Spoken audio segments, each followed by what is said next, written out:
सगळ्यात सोपी पद्धत सांडगे करण्याची. असं टाकून हात धुतो.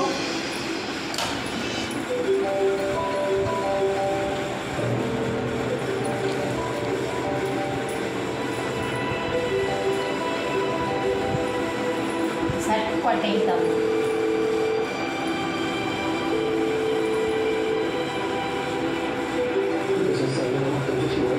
घ्यायची आणि हलवल्यानंतर जरासं थोडे सुकले ना तर मग चाकूने असे काढायचे किंवा चमच्याने. असं धारवाला पोहे खायचा चमचा असतो त्या चमच्याने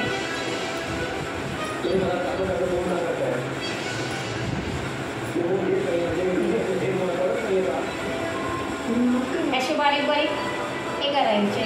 जास्त मेहनत पण लागत नाही, त्रास पण कमी होतो आणि झटपट होतात सांडगे.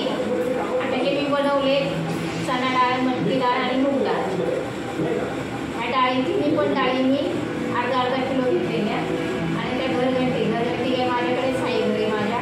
त्याच्यामुळे मी असं थोडंसं जाडसर असं भरड उकळल्यासारखे करून काढले आणि नंतर त्याच्यामध्ये मिरची, लाल तिखट, लसूण, जिरे, धणे, हळद आणि मीठ घालून वाटलं मिक्सरच्या भांड्यामध्ये आणि कोथिंबीर बारीक चिरली आणि पिठामध्ये सगळं मळून घ्यायचं. म्हणजे हे असं पीठ बनवलं चवीप्रमाणे मीठ घालायचं आणि असं हे पीठ बनवायचं, मळून घ्यायचं. असं घट्ट मळले मी, कारण मला हे चटणीच्या साच्यातनं असं काढायचं होतं म्हणून मी घट्ट मळले.